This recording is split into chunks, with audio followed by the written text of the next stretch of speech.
আসসালামু আলাইকুম। আপনারা শুনছেন সর্বশেষ আন্তর্জাতিক সংবাদ। শুরুতে শিরোনাম পড়ে বিস্তারিত। ৪৮ ঘণ্টার মধ্যে ইরানে হামলা চালাতে পারে যুক্তরাষ্ট্র, সার্বিয়ান প্রেসিডেন্ট। যুদ্ধবিরতি লঙ্ঘন করে গাজায় ইসরায়েলি হামলায় হামাসের হুঁশিয়ারি। ইরানের ব্যালিস্টিক ক্ষেপণাস্ত্র তেল আবিবের অস্তিত্বের জন্য হুমকি। ইরানে হামলা করলে কী পরিণতি হবে যুক্তরাষ্ট্রের, জানালেন খামেনি। সর্বশেষ থাকছে, ইরানে সামরিক হামলার দিনক্ষণ মধ্যপ্রাচ্যের মিত্রকে জানিয়ে দিয়েছে যুক্তরাষ্ট্র। এতক্ষণ শুনছেন সংবাদ শিরোনাম, এখন বিস্তারিত। তার আগে অনুরোধ থাকবে ভিডিওতে লাইক দিন এবং ভিডিও সম্পর্কে আপনার গুরুত্বপূর্ণ মতামত কমেন্ট করে জানিয়ে দিন। ৪৮ ঘণ্টার মধ্যে ইরানে হামলা চালাতে পারে যুক্তরাষ্ট্র, সার্বিয়ান প্রেসিডেন্ট। যুক্তরাষ্ট্র আগামী ৪৮ ঘণ্টার মধ্যে ইরানে হামলা চালাতে পারে এমন আশঙ্কা প্রকাশ করেছেন সার্বিয়ার প্রেসিডেন্ট আলেকজান্ডার ভুচিচ। শনিবার ৩১ জানুয়ারি সার্বিয়ার বেসরকারি টেলিভিশন চ্যানেল পিঙ্ক টিভিতে দেওয়া এক বক্তব্যে তিনি এ মন্তব্য করেন। ভুচিচ বলেন, অনেক সময় এমন কিছু ঘটনা সামনে আসে যেগুলো শুনতে আজগুবি বা অবিশ্বাস্য মনে হয়, কিন্তু ইতিহাস বলে এমন পরিস্থিতির পরই কোথাও না কোথাও বোমা পড়ে। এ প্রসঙ্গে তিনি যুক্তরাষ্ট্রের সাবেক প্রেসিডেন্ট বিল ক্লিনটনের সময়কার নারী কেলেঙ্কারির উদাহরণ টেনে বলেন, এ ধরনের ঘটনা অনেক সময় বড় রাজনৈতিক ও সামরিক সিদ্ধান্তকে ত্বরান্বিত করে। সার্বিয়ান প্রেসিডেন্ট আরও বলেন, আমার ধারণা আগামী ৪৮ ঘণ্টার মধ্যে ইরানে হামলা হতে পারে। একই সঙ্গে আরও কিছু বড় ঘটনা ঘটার আশঙ্কাও রয়েছে। বর্তমান বৈশ্বিক পরিস্থিতি অত্যন্ত কঠিন। এই সময়ে শান্তি বজায় রাখার প্রতিশ্রুতি সবচেয়ে গুরুত্বপূর্ণ। ভুচিচের এই মন্তব্য এসেছে এমন এক সময়ে যখন যুক্তরাষ্ট্র ও ইরানের মধ্যে উত্তেজনা দ্রুত বাড়ছে। এর আগে গত ২৬ জানুয়ারি মার্কিন প্রেসিডেন্ট ডোনাল্ড ট্রাম্প জানান, যুক্তরাষ্ট্রের একটি বিশাল নৌবহর ইরানের দিকে অগ্রসর হচ্ছে। একই সঙ্গে তিনি তেহরানকে আলোচনার টেবিলে বসার আহ্বান জানান এবং সতর্ক করে বলেন, সময় দ্রুত ফুরিয়ে আসছে। যুদ্ধবিরতি লঙ্ঘন করে গাজায় ইসরায়েলি হামলায় হামাসের হুঁশিয়ারি। ফিলিস্তিনের গাজা উপত্যকায় যুদ্ধবিরতি লঙ্ঘন করে ইসরায়েলের হামলা অব্যাহত থাকলে তার পরিণতি ভয়াবহ হবে বলে সতর্ক করেছেন হামাসের শীর্ষ নেতা খলিল আল হায়া। গত ২৪ ঘণ্টায় ইসরায়েলি হামলায় ৩৭ জন ফিলিস্তিনি নিহত হওয়ার প্রতিক্রিয়ায় তিনি এ সতর্ক বার্তা দেন। রোববার ১ ফেব্রুয়ারি টিআরটি ওয়ার্ল্ডের এক প্রতিবেদনে এ তথ্য জানানো হয়েছে। যুদ্ধবিরতির প্রতি হামাস প্রতিশ্রুতিবদ্ধ জানিয়ে তিনি বলেন, দখলদার শক্তিকে তার দায়িত্ব পালনে বাধ্য করা এবং যুদ্ধবিরতি লঙ্ঘন অব্যাহত রাখা থেকে বিরত রাখতে মধ্যস্থতাকারী দেশগুলো কাজ করবে বলে আমরা আশাবাদী। দক্ষিণ গাজার রাফা এলাকার টানেলগুলোতে আটকে পড়া ফিলিস্তিনিদের সমস্যা সমাধানে ব্যর্থতার জন্য ইসরায়েলকে দোষারোপ করেছে হামাস। গত বছরের ১০ অক্টোবর যুদ্ধবিরতি বাস্তবায়নের পর রাফায় অনেক ফিলিস্তিনি আটকা পড়েছিলেন। অন্যদিকে মধ্যস্থতার প্রচেষ্টা সত্ত্বেও ইসরায়েল তাদের চলে যাওয়ার সুযোগ দিতে অস্বীকৃতি জানিয়েছে। যদিও মার্কিন প্রেসিডেন্ট ডোনাল্ড ট্রাম্প জানুয়ারির মাঝামাঝি সময় ঘোষণা দিয়েছিলেন তার ২০ দফা যুদ্ধবিরতি পরিকল্পনার দ্বিতীয় ধাপ শুরু হয়েছে, তবে গাজার যুদ্ধবিরতি সম্পর্কিত বিষয়গুলো এখনও অমীমাংসিত রয়ে গেছে। ইরানের ব্যালিস্টিক ক্ষেপণাস্ত্র তেল আবিবের অস্তিত্বের জন্য হুমকি। ইসরায়েলের একজন উচ্চপদস্থ সামরিক কর্মকর্তা রবিবার দাবি করেছেন, ইরানের ব্যালিস্টিক ক্ষেপণাস্ত্র তেল আবিবের জন্য একটি অস্তিত্ব রক্ষার হুমকি হয়ে দাঁড়িয়েছে। রাষ্ট্রীয় সম্প্রচার মাধ্যম কানে প্রচারিত মন্তব্যে নাম প্রকাশে অনিচ্ছুক ওই কর্মকর্তা বলেন, ইসরায়েল ইরানের ব্যালিস্টিক ক্ষেপণাস্ত্রের সঙ্গে সহাবস্থান করতে পারে না। তিনি আরও দাবি করেন, ইরানের এই মিসাইলগুলো কেবল একটি সীমিত সামরিক চ্যালেঞ্জ নয়, বরং এটি আমাদের অস্তিত্বের জন্য হুমকি।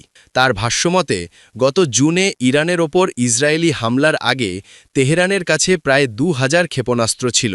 তিনি অভিযোগ করে বলেন, তারপর থেকে ইরান অত্যন্ত দ্রুত গতিতে তাদের এই ব্যবস্থাগুলোর পুনরুৎপাদন এবং সম্প্রসারণ শুরু করেছে। তিনি আরও যোগ করেন, অনুমান করা হচ্ছে যে ইরান যুগপৎভাবে কয়েক ডজন মিসাইল নিক্ষেপ করার সক্ষমতা অর্জন করেছে, যা ভবিষ্যতে যে কোনো সংঘাতের পরিস্থিতিকে আরও জটিল করে তুলবে। ওই কর্মকর্তা সতর্ক করে বলেন যে ইরানকে লক্ষ্য করে ইসরায়েল বা মার্কিন যুক্তরাষ্ট্রের যে কোনো হামলা যদি কেবল তাদের পারমাণবিক কর্মসূচির ওপর গুরুত্ব দেয় তবে তা যথেষ্ট হবে না। এর পরিবর্তে ক্ষেপণাস্ত্র উৎক্ষেপণ অবকাঠামো, মজুদ এবং উৎপাদন সক্ষমতার দিকেও নজর দিতে হবে। তিনি বলেন, ইরানি মিসাইল হুমকি এখন আর কোনো গৌণ বিষয় নয়, বরং এটি ইসরায়েলি নিরাপত্তা ভাবনার কেন্দ্রে চলে এসেছে। শনিবার কান অন্য এক সামরিক কর্মকর্তার বরাত দিয়ে জানিয়েছে যে মার্কিন সামরিক শক্তি বৃদ্ধির কাজ সম্পূর্ণ না হওয়া পর্যন্ত ইরানের ওপর একটি পরিকল্পিত মার্কিন হামলা বিলম্বিত হয়েছে। নিরাপত্তা সূত্রগুলো জানিয়েছে, ইসরায়েলি সামরিক বাহিনীর উচ্চ পর্যায়ের আলোচনায় এই সিদ্ধান্ত নেওয়া হয়েছে যে ওয়াশিংটন এখনও তাদের সৈন্য মোতায়েন সম্পন্ন করছে এবং ইরানের বিরুদ্ধে সম্ভাব্য কোনো হামলা চালানোর আগে তাদের আরও সময়ের প্রয়োজন। গত ডিসেম্বরের শেষের দিকে অর্থনৈতিক পরিস্থিতির অবনতির কারণে ইরানের সরকার বিরোধী বিক্ষোভ শুরু হওয়ার পর থেকে তেহরানের ওপর মার্কিন ও ইসরায়েলি চাপ ক্রমাগত বৃদ্ধি পাচ্ছে। উল্লেখ্য, গত জুন মাসে যুক্তরাষ্ট্রের সমর্থনে ইসরায়েল ইরানের বিরুদ্ধে ১২ দিনের যুদ্ধ শুরু করেছিল। এর প্রতিক্রিয়ায় তেহরান ড্রোন ও মিসাইল হামলা চালায় এবং পরবর্তীতে ওয়াশিংটন যুদ্ধবিরতি ঘোষণা করে। সূত্র আনাদোলু। ইরানে হামলা করলে কি পরিণতি হবে যুক্তরাষ্ট্রের, জানালেন খামেনি। মধ্যপ্রাচ্যে চলমান উত্তেজনা এবং সামরিক মহড়ার মধ্যে যুদ্ধ নিয়ে যুক্তরাষ্ট্রকে সরাসরি হুঁশিয়ারি দিয়েছেন ইরানের সর্বোচ্চ ধর্মীয় নেতা আয়াতুল্লাহ আলী খামেনি। তিনি বলেছেন, তেহরানে ওয়াশিংটন হামলা চালালে তার পরিণতি হবে খুবই খারাপ এবং এ যুদ্ধ পুরো মধ্যপ্রাচ্যের সংঘাতে রূপ নিবে। রোববার ১ ফেব্রুয়ারি দেশটির আধা সরকারি সংবাদ সংস্থা তাসনিম নিউজের বরাতে ইরান ইন্টারন্যাশনাল এ তথ্য জানিয়েছে। খামেনি বলেন, যুক্তরাষ্ট্রের জানা উচিত তারা যদি যুদ্ধ শুরু করে তাহলে এবার এটি একটি আঞ্চলিক যুদ্ধ হবে। খামেনি সতর্ক করে আরও বলেন, মার্কিন প্রেসিডেন্ট ডোনাল্ড ট্রাম্প যদি ইরানে হামলার নির্দেশ দেন তাহলে তারা ইসরায়েল এবং মধ্যপ্রাচ্যে যুক্তরাষ্ট্রের সামরিক সম্পদকে লক্ষ্যবস্তু করবে। এর আগে গতকাল ট্রাম্প বলেছিলেন, ইরান ওয়াশিংটনের সাথে গুরুত্ব সহকারে কথা বলছে। মার্কিন প্রেসিডেন্টকে উদ্দেশ্য করে খামেনি বলেন, ট্রাম্প প্রায়ই যুদ্ধজাহাজ পাঠানোর কথা বলছেন, কিন্তু ইরানিদের এ ধরনের পদক্ষেপে ভীত হওয়া উচিত নয়। ইরানি জনগণ এসব হুমকিতে ভীত নয় এবং মার্কিন সামরিক ভঙ্গিতেও ভয় পাচ্ছে না। এদিকে যুদ্ধের প্রস্তুতি হিসেবে হরমুজ প্রণালীর পাশাপাশি চলতি মাসের মাঝামাঝি সময়ে দক্ষিণ চীন সাগরে চীন রাশিয়ার সঙ্গে যৌথ মহড়া করবে বলে ঘোষণা দিয়েছে ইরান। সেই সাথে দেশটির নিরাপত্তা বাহিনীকে সতর্ক অবস্থায় থাকতে বলা হয়েছে। ইরানে সামরিক হামলার দিনক্ষণ মধ্যপ্রাচ্যের মিত্রকে জানিয়ে দিয়েছে যুক্তরাষ্ট্র। ইরানে সামরিক হামলার পরিকল্পনা চূড়ান্ত করে ফেলেছে যুক্তরাষ্ট্র। প্রেসিডেন্ট ডোনাল্ড ট্রাম্প অনুমোদন দিলেই হামলা হতে পারে বলে মধ্যপ্রাচ্যে নিজেদের একটি মিত্র দেশের নেতৃত্বকে জানিয়েছেন মার্কিন জ্যেষ্ঠ সামরিক কর্মকর্তারা। পরিকল্পনা অনুমোদন পেলে আজ রোববার ১ ফেব্রুয়ারি থেকেই হামলা শুরু হবে বলে মিত্র দেশটিকে জানানো হয়েছে। আরব সরকারগুলোর পরামর্শক এবং মধ্যপ্রাচ্য নীতি বিষয়ে ট্রাম্প প্রশাসনের অনানুষ্ঠানিক এক উপদেষ্টা মার্কিন সংবাদ মাধ্যম ড্রপ সাইট নিউজকে বলেছেন, এই হামলার মূল লক্ষ্য কেবল ইরানের পারমাণবিক বা ক্ষেপণাস্ত্র কর্মসূচি ধ্বংস করা নয়, বরং শীর্ষ নেতৃত্বকে হত্যা করে দেশটিতে রেজিম পরিবর্তন ঘটানো। কারণ মার্কিন যুদ্ধ পরিকল্পনাকারীরা মনে করছেন, ইরানের ইসলামিক রেভলিউশনারি গার্ড কর্পস IRGCর নেতৃত্বকে সরিয়ে দিতে পারলে সাধারণ মানুষ রাস্তায় নেমে আসবে এবং বর্তমান সরকারের পতন ঘটবে। তিনি জানান, ইরানের পারমাণবিক, ব্যালিস্টিক ও অন্যান্য সামরিক স্থাপনায় হামলার কথা ভাবছে যুক্তরাষ্ট্র। একই সঙ্গে ইরানের বর্তমান সরকার ও বিশেষ করে ইসলামিক রেভলিউশনারি গার্ড কর্পস IRGCর নেতৃত্ব ও সক্ষমতা ধ্বংস করাও দেশটির লক্ষ্য। ড্রপ সাইটকে দুজন জ্যেষ্ঠ আরব গোয়েন্দা কর্মকর্তা জানিয়েছেন, তাদের কাছে থাকা তথ্য অনুযায়ী যে কোনো মুহূর্তে হামলা শুরু করতে পারে যুক্তরাষ্ট্র।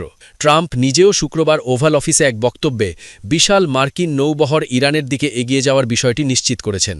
এই পরিস্থিতির গুরুত্ব অনুধাবন করে মধ্যপ্রাচ্যের আরব দেশগুলো এখন চরম সতর্কাবস্থায় রয়েছে। ইতোমধ্যে সৌদি আরব, সংযুক্ত আরব আমিরাত ও আজারবাইজান সাফ জানিয়ে দিয়েছে, ইরানের বিরুদ্ধে কোনো সামরিক অভিযানে তারা তাদের আকাশসীমা বা আঞ্চলিক জলসীমা ব্যবহার করতে দেবে না। এদিকে সম্ভাব্য মার্কিন হামলা মোকাবিলায় ইরানও নজিরবিহীন পাল্টা হুমকি দিয়ে রেখেছে। দেশটির সামরিক মুখপাত্র ব্রিগেডিয়ার জেনারেল মোহাম্মদ আক্রমিনিয়া স্পষ্ট করেছেন, আমেরিকানরা যদি মনে করে ২ ঘণ্টার অপারেশন চালিয়ে টুইট করে যুদ্ধ শেষ করে দেবে, তবে তারা ভুল স্বর্গে বাস করছে।